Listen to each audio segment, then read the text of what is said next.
성도 여러분 안녕하십니까? 복된 안식일 저녁입니다. 하나님께서 허락하신 안식의 축복이 이 자리에 계신 우리 모든 성도님들과 하나님 앞에 나온 우리 성도님 가정마다 늘 넘치는 안식이 되기를 간절히 바랍니다. 이 복된 안식일을 시작하는 환영의 말씀의 시간, 우리 안에 거하시는 살아계신 성령 하나님이라는 제목으로 말씀을 증거하겠습니다. 시작하는 성경 말씀 요한복음 14장 16절에서 17절에 있는 말씀을 함께 살펴보겠습니다. 요한복음 14장은 제자들에게 있어 가장 어둡고 혼란스러운 밤의 기록입니다. 요한복음 14장 16절에서 17절 제가 읽어드리겠습니다. 내가 아버지께 구하겠으니 그가 또 다른 보혜사를 너에게 주사 영원토록 너희와 함께 있게 하리니 그가 진리의 영이라. 그는 진리의 영이라. 세상은 능히 그를 받지 못하나니 이는 그를 보지도 못하고 알지도 못함이라. 그러나 너희는 그를 아나니 그는 너희와 함께 거하시며 또 너희 속에 계시겠습니다. 여러분, 예수님의 제자들, 예수님께서 하늘로 승천하신 이후에 그들은 어떠했을까? 3년 반 동안 생사고락을 함께했던 스승 예수님께서 곧 떠나가시겠다고 선언하시는 그 얘기 때문에 이 제자들은 마음이 너무나 심란했습니다.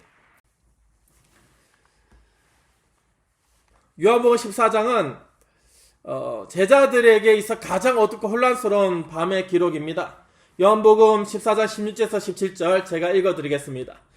내가 아버지께 구하겠으니 그가 또 다른 보혜사를 너에게 주사 영원토록 너희와 함께 있게 하리니 그가 진리의 영이라. 그는 진리의 영이라. 세상은 능히 그를 받지 못하나니 이는 그를 보지도 못하고 알지도 못함이라. 그러나 너희는 그를 아나니 그는 너희와 함께 거하시며 또 너희 속에 계시겠습니다. 여러분, 예수님의 제자들, 예수님께서 하늘로 승천하신 이후에 그들은 어떠했을까? 3년 반 동안 생사고락을 함께했던 스승 예수님께서 곧 떠나가시겠다고 선언하시는 그 얘기 때문에 이 제자들은 마음이 너무나 심란했습니다. 마음에는 이제 지금까지 계속 의지하고 따랐던 주님께서 안 계시면 어떡하지? 걱정이 한가득입니다. 그런데 주님께서 말씀하시기를 뭐라고요? 내가 또 다른 보혜사를 너에게 주사.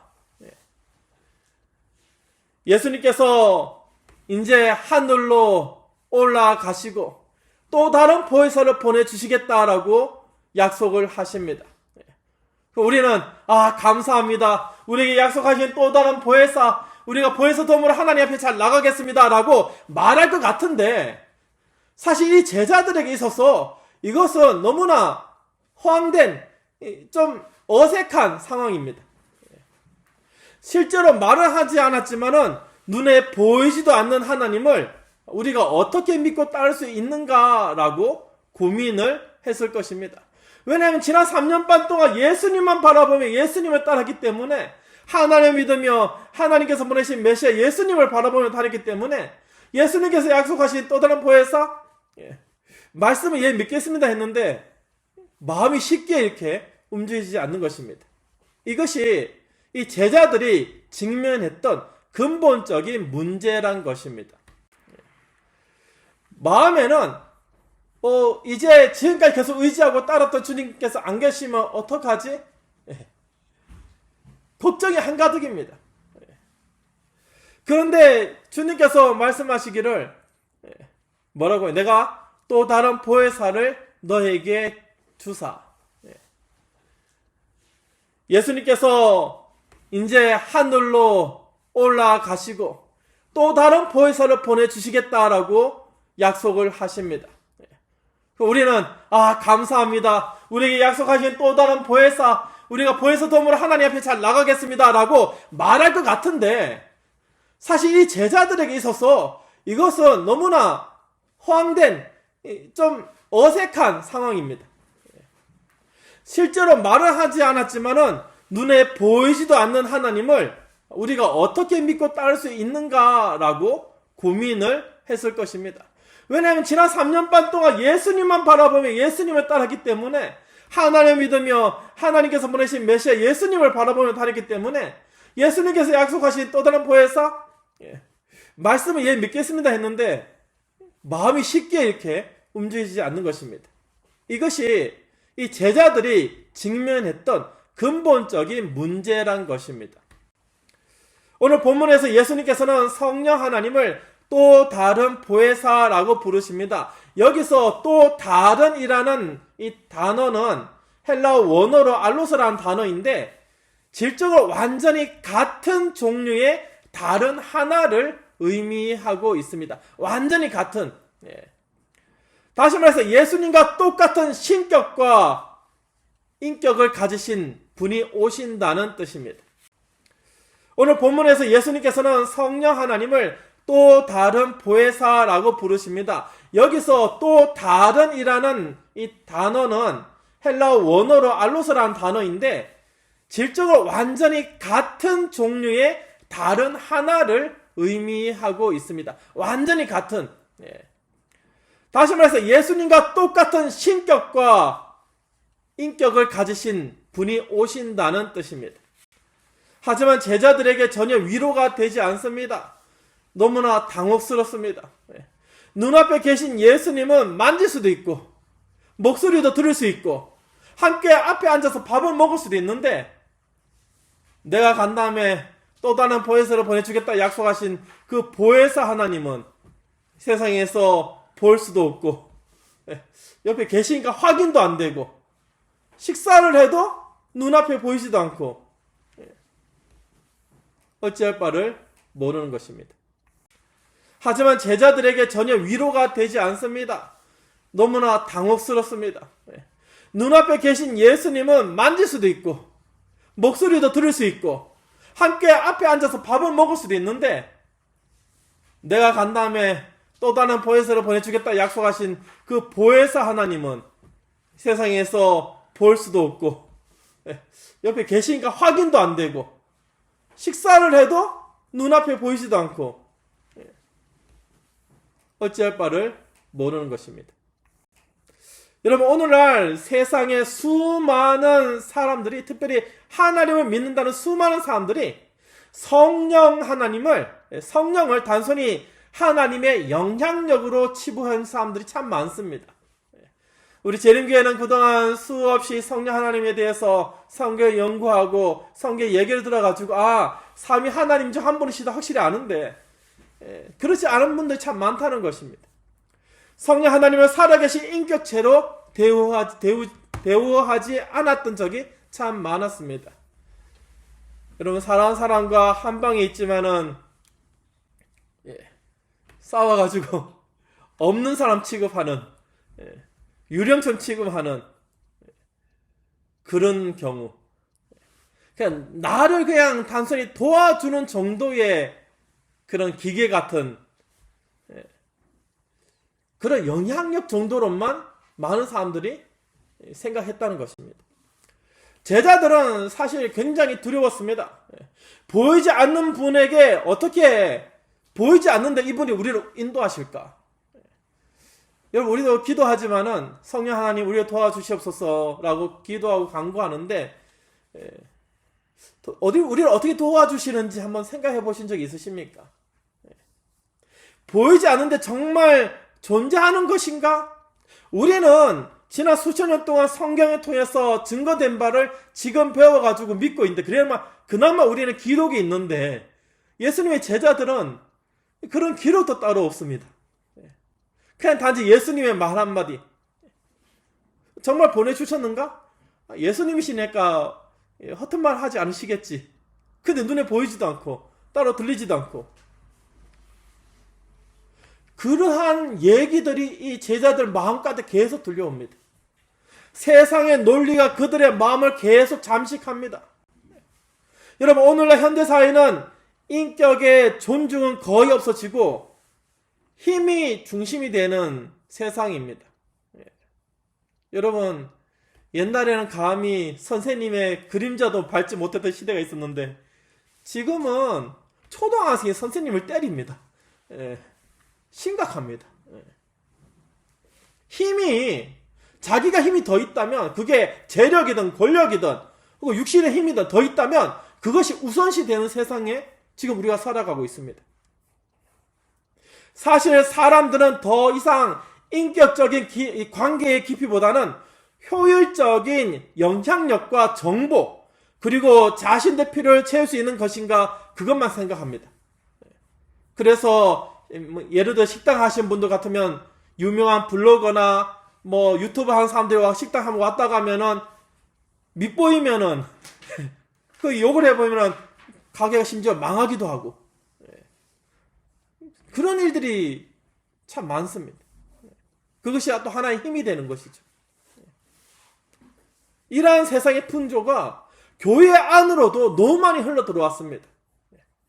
교회 안에서도 재력이 많으신 분의 눈치를 보게 되든가 혹은 좀 어른이신 분의 흔히 말하는 말빨이 세신 분의 영향을 받든가 그런 경우도 있다는 것입니다. 하나님을 믿는다는 많은 그리스도인이 성령 하나님을 내가 영적으로 지쳤을 때에 내가 필요할 때 꺼내서 나를 충전하는 이 배터리 같은 단지 나의 기도를 성취시켜주는 동력원으로 오해하는 경우가 허다합니다. 성령 하나님을 나의 주권자로 모시는 것이 아니라 나의 바램이나 나의 욕심을 돕는 무인격적인 도구로 여기는 것이 참 많다는 것입니다. 세상은요, 성령 하나님을 거부합니다. 요한복음 14장 16절에서 17절의 본문은 이렇게 말하고 있습니다. 세상은 능히 그를 받지 못하나니. 세상이 어떻다고요? 성령 하나님을 받지 못하나니. 이는 그를, 성령 하나님을 보지도 못하고 알지도 못함이라. 세상은 오직 감각적인 것, 특히 수치로 눈에 보이는 것, 그런 결과물들을 더 확실시라고 믿습니다. 이러한 물질 만능주의적 사고 방식 속에서 하고 있습니다. 세상은 능히 그를 받지 못하나니. 세상이 어떻다고요? 성령 하나님을 받지 못하나니. 이는 그를, 성령 하나님을 보지도 못하고 알지도 못함이라. 세상은 오직 감각적인 것, 특히 수치로 눈에 보이는 것, 그런 결과물들을 더 확실시라고 믿습니다. 이러한 물질 만능주의적 사고 방식 속에서 성령 하나님께서 우리 안에, 내 안에 임재하심은 때로는 광신적 신비주의나 정신적 착각으로 치부되는 경향이 있다는 것입니다. 그렇게 교회의 공동체는 무너지고 사람들은 극도로 고립되어 갑니다. 옆에 사람이 있어도 진정한 인격적인 교제가 없어지면서 오늘날 현대인은 어때요? 스마트폰으로 유튜브만 보며 혹은 SNS만 하면서 나름대로 외롭지 않게 보내려 하지만은 오늘날 수많은 사람들이 굉장히 외로운 가운데 살아가고 있습니다. 성령 하나님께서 우리 안에, 내 안에 임재하심은 때로는 광신적 신비주의나 정신적 착각으로 치부되는 경향이 있다는 것입니다. 그렇게 교회의 공동체는 무너지고 사람들은 극도로 고립되어 갑니다. 옆에 사람이 있어도 진정한 인격적인 교제가 없어지면서 오늘날 현대인은 어때요? 스마트폰으로 유튜브만 보며 혹은 SNS만 하면서 나름대로 외롭지 않게 보내려 하지만은 오늘날 수많은 사람들이 굉장히 외로운 가운데 살아가고 있습니다. 그러한 고립이 영적인 영역에서도 나타난다는 것입니다. 세상 사람은 그런데 하나님을 믿는 사람들에게서도 이와 같은 모습이 있다는 것입니다. 우리는 성령 하나님의 이 성령의 은사는 구하지만은 성령 하나님의 임재는 거부하고 있지는 않습니까? 인격적인 성령 하나님께서 나의 삶의 구석구석을 살피시고 죄에 대하여 책망하시고 의에 대하여 가르치시는 것을 괜히 내 삶에 간섭하는 것으로 여기지는 않습니까?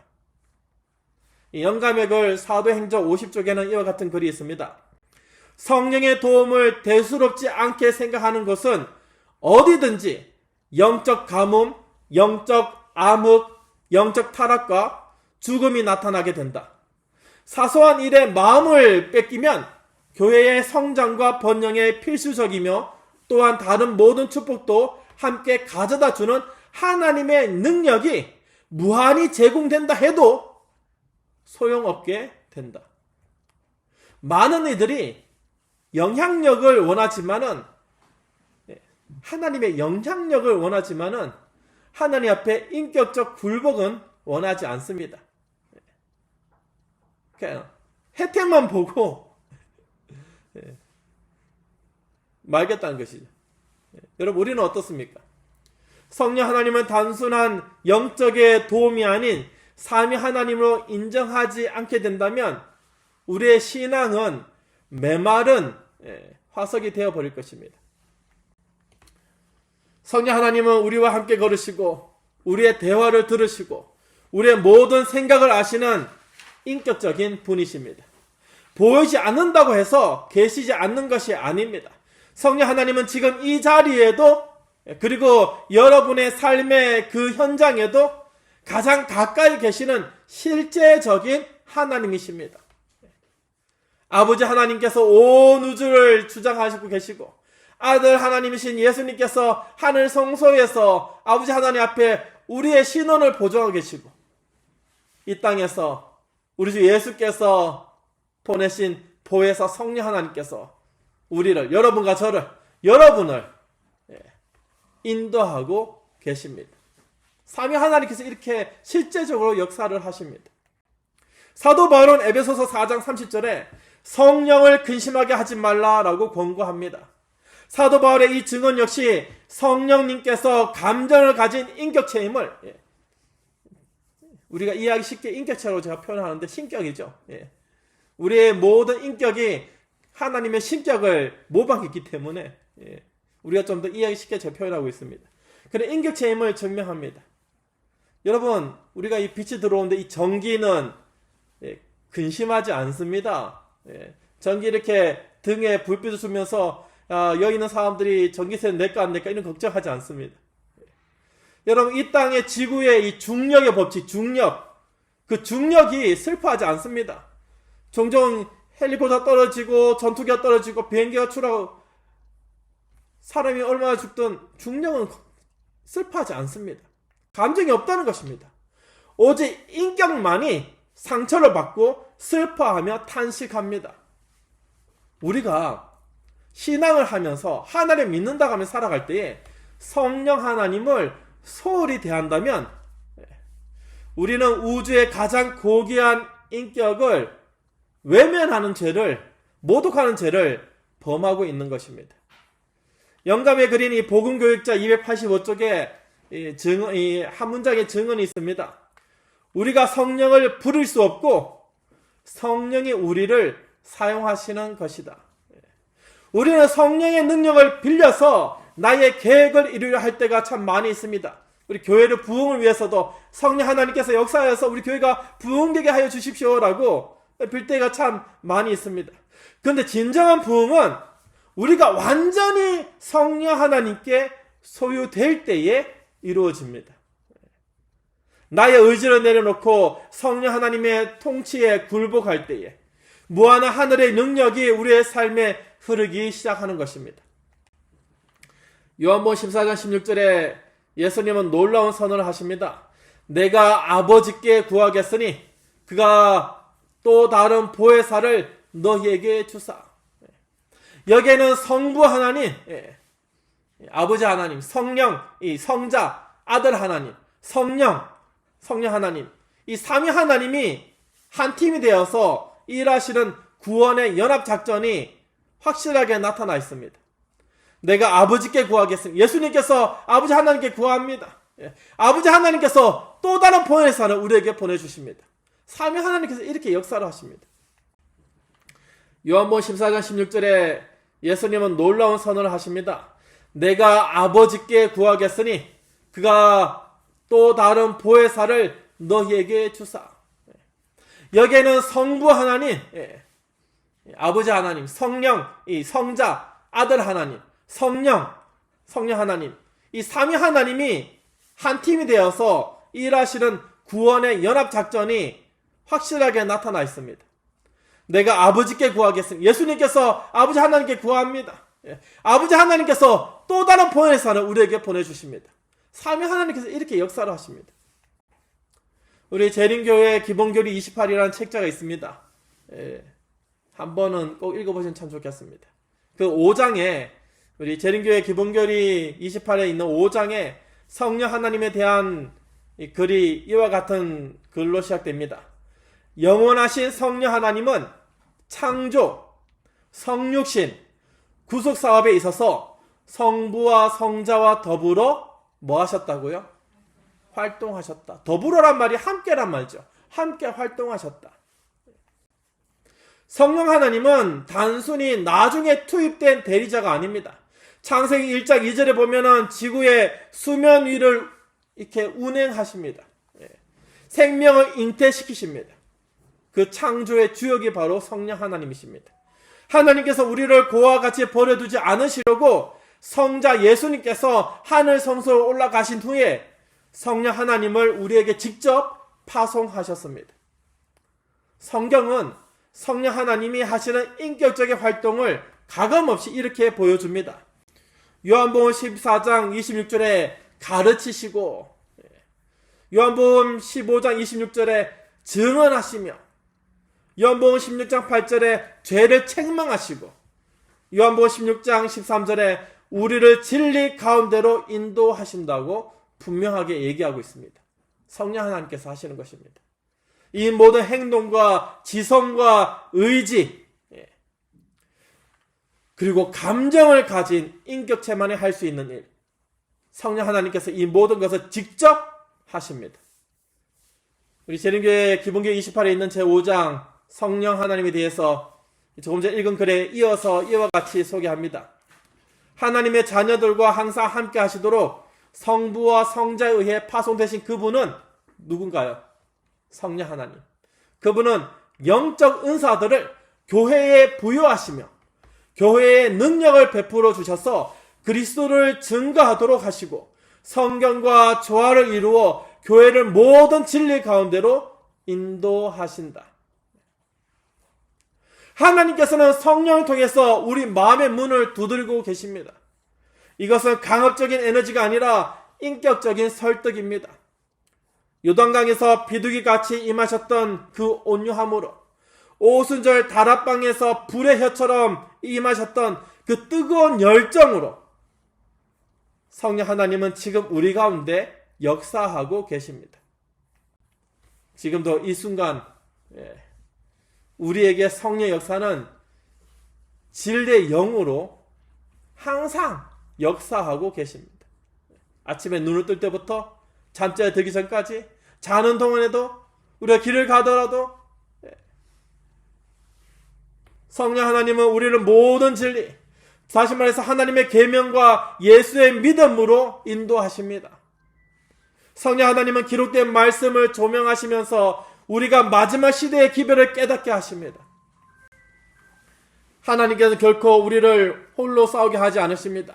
우리 안에 계신 성령 하나님은 그게 단순한 손님이 아니라 우리 삶의 경영자이자 위로자로 임하고 계십니다. 성령 하나님께서는 우리의 연약함을 도우시고 말할 수 없는 탄식으로 우리를 위해서 친히 지금도 하나님 앞에 간구하고 계십니다. 성령 하나님은 지금도 우리 주변에서 살아 움직이고 계십니다. 우리가 예상치 못한 순간에 죄를 깨닫고 눈물을 흘릴 때에, 그것은 심리적 작용이 아닙니다. 그냥 양심의 가치를 느껴서 그런 것이 아닙니다. 성령 하나님의 인격적인 만드심이 우리 마음을 움직여서 우리를 하여금 눈물을 흘리게 하시는 것입니다. 우리가 누군가를 용서할 수 없는 증오에 휩싸여 있을 때, 갑자기 마음 한구석에서 부드러운 음성으로 사랑을 촉구하는 세미한 소리가 들린다면 그것은 바로 우리 마음 가운데 임하신 성령 하나님의 호소입니다. 하나님께서는 우리 옆에 앉아 계신 교우님들, 즉 성도님들 통해서 하나님 당신의 인격을 드러내십니다. 화려한 능력을 가진 영웅이 아니라 성령의 음성에 귀 기울이며 우리가 안식일을 거룩하게 구별하는 평범한 우리 집사님의 모습에서, 장로님의 모습에서, 그 삶의 모습에서 정직하게 사업을 운영하며 이웃을 돕는 성도님의 성품 속에서 성령 하나님께서 하나님의 살아계심을 증명하십니다. 때는 그런 얘기하죠. 야, 정말 하나님 믿으면 그렇게 믿어야 돼.